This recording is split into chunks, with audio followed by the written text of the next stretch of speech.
Welcome, ladies and gentlemen, to The Spoken. I'm your host, Terry Love, and to my right here we have Mr. Derek Williams. And to my left, we have Mr. Lance Twitwell. Now, yesterday we had a big game.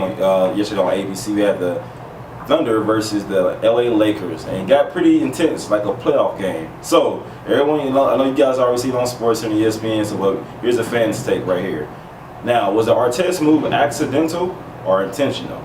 Let's go and start with that question, Mr. Derek Williams. Excuse me, let me first say, once again, Chicago Bulls fan, Lakers fan, Miami Heat fan. But we're going to try to step outside of our fanhood and step outside the box and evaluate the situation as much as possible without being biased. Start with Derek.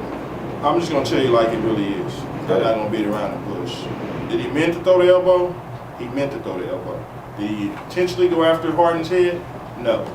I was listening to Rick Bucher this morning, and Rick Bucher said he texts a lot of guys around the NBA and players, and they said the same thing. They said the elbow was maybe intentional, but they do not believe in any way, shape, or form he went after James Harden's head at all. And I don't believe that neither.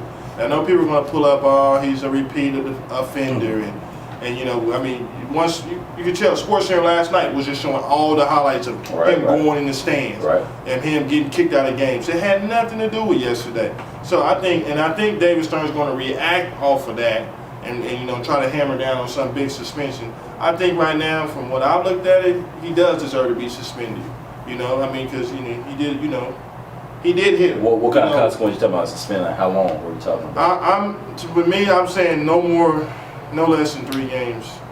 3 games? I think 3 games. Nothing higher than 3 games. Nothing higher than 3 games. That's my personal opinion. I mean, I know they're going to paint like he's malicious, but I'm not defending and condoning what Ryan did. I mean, what he did was wrong. You can't let your emotions fly when you start throwing elbows around. But I think it was more of just, kind of, he felt like, get off me. And I don't think he meant to go up and hit James Harden in the head. And with that said, I mean, I hope Harden's okay because I know what James Harden means to the Thunder. Okay. I'm a Laker fan at first, but I don't want to see nobody get hurt. Right, Lance, how do you view that situation? This. I'm gonna be real with you guys. I'm not gonna make a joke about this. This is a very serious situation, and it's not even just about James Harden. It's more about Ron Artest. All day yesterday after I watched it all take place live, and then watched the video numerous times, and even today. Really just thinking about it, my initial reaction was I was very upset with Ron Artest. I was not shocked because I've seen him do these things before.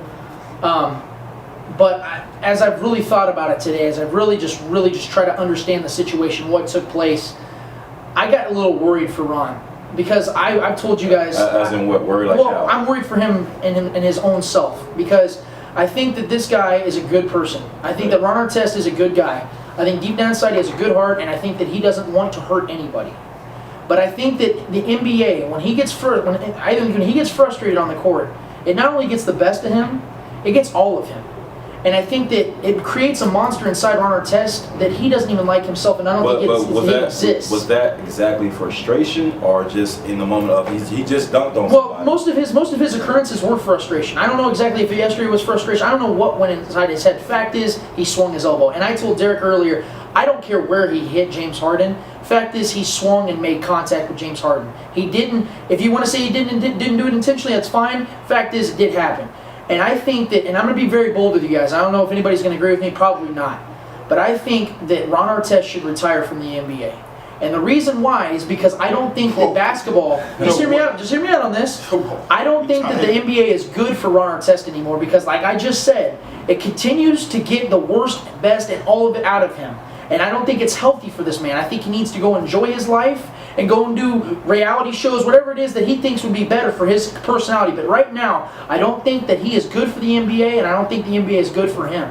Because all he's done in his 12-year career, what he's known for is technical fouls, unsportsmanlike conduct, going at Pat Riley in the face. That's not all he's known for. Hold on. He has done things in his career that are good. He just won the humanitarian award last year. But see, let me explain something about that. Are you going to throw it out? No, I'm not throwing that one. I'm acknowledging it. Let me acknowledge that. Let me acknowledge that. No, hold on. The humanitarian one, I believe, was given to him for the simple fact that he didn't attack anybody last year, so the NBA was congratulating him on that. No. The fact that he actually took a step up. But I don't know if you agree with me or not, but I'm going to say this loud and clear. He took a step back dramatically yesterday because he did something that he hasn't done in a while. And I think he had a relapse. And I think that the inner demon inside Ron Artest emerged yesterday. And I think that Ron Artest did not take a step back yesterday. And he is not some painted criminal like Lance wants to paint this guy out to be. He made a mistake. He threw the elbow. He should be suspended. But to say this man should retire from the NBA, I'm not saying he can't be effective. Obviously, he's been very effective. In that case, everybody in the NBA needs to retire today. Really? So everybody has the priors that Ron Artest has? No, everybody throws elbows every night. Just like that? You've seen that plenty of times in the NBA. Hey, that happens. Your guy. That happens often? What about your guys? So you want Dwayne Wade? What's his name? You Wade? said it. That's funny you bring To Dwayne. retire? That's funny You want him to retire though? No, that's not. No. Why can't he retire? But see, Ron Artest has a lot more priors than Dwayne Wade has. He doesn't have the entertainment. That doesn't make him better. No, it doesn't. Doesn't What make I'm him saying better. is, what I'm saying is this. You said yourself when Kobe Bryant got his broken nose by Dwayne Wade, it was malicious. But then in the same breath, tell me that Ron Artest, what he did yesterday, wasn't. How does that make sense? Because when Kobe took, there's an All-Star game. That's recreation. It's still basketball. He didn't even go for the ball.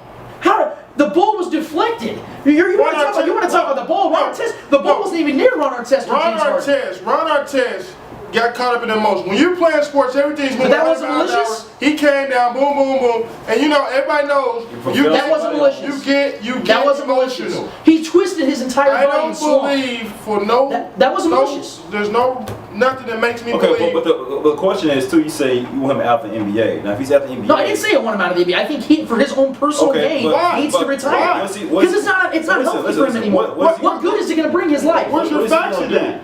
I don't know. It's whatever he wants to do, but I think he needs to involve himself in other things. Because when he won the championship in 2010, who was the first person he thanked on TV? His shrink. He needs a lot more of that going on in his life. He needs a lot more time in the shrink room than in the NBA, because obviously something's going on in his head still. Because he didn't even consciously realize what he did yesterday. You saw his face. He isn't even in control of his own body. Michael Jordan was clotheslined out of mid-air by the Detroit Pistons back in the day. And you know what he said? You know what he said about that game when he got clotheslined? What did he say there? You know what he said? He said absolutely nothing. He got beside his free throws. What's that going to do with this? Because it wasn't malicious like you So said. this wasn't malicious, but what Dwayne Wade did was? No, Wade was not malicious. It was not malicious, man. Yeah, I mean, those are your words, not mine. No. What Wade did was not malicious. You know, it was a hard foul, and there's unwritten rules that you don't foul a guy like that in the All-Star game. This isn't There is? the What All-Star are those game. rules?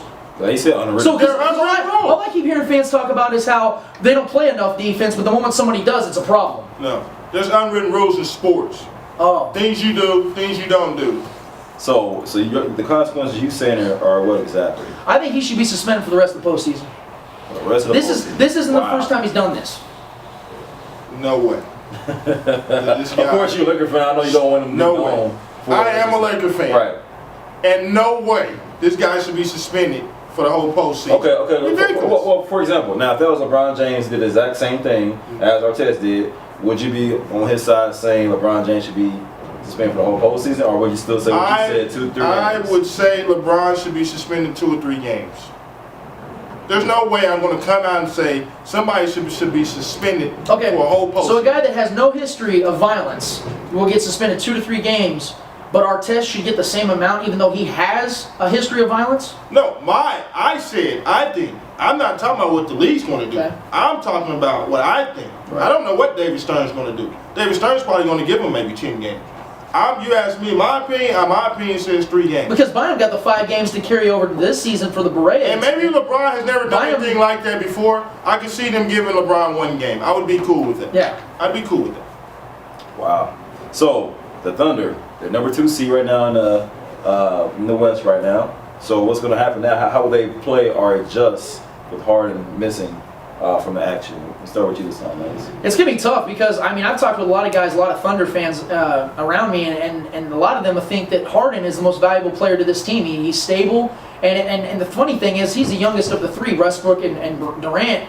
And yet I think he's the most mature player. And I think without him, you saw what happened against the Lakers as soon as that happened with Artest. You started to see the confidence of the Thunder go farther and farther down. Westbrook started forcing up jump shots. Durant was missing open jump shots. He didn't have any confidence. Their defense all of a sudden was just totally obliterated. They were leaving open confidence, man. or he just gonna make the shot. No, because when James Harden's I think it's both actually. I think when James Harden's on the court, he brings a stability and confidence. You know that James Harden's going to be there to guard the perimeter. He's going to be able to hold the ball and make the better decision than Russell Westbrook, because almost every single year since Russell Westbrook's been in the league, he's led the league in turnovers. So I think that when James Harden's off the court, you see a significant difference in how the Thunder play for a long duration of time. That's why this guy, I believe, is going to get Sixth Man of the Year, like I spoke earlier on this show. So I think that the Thunder are in trouble if this guy can't get back on the court.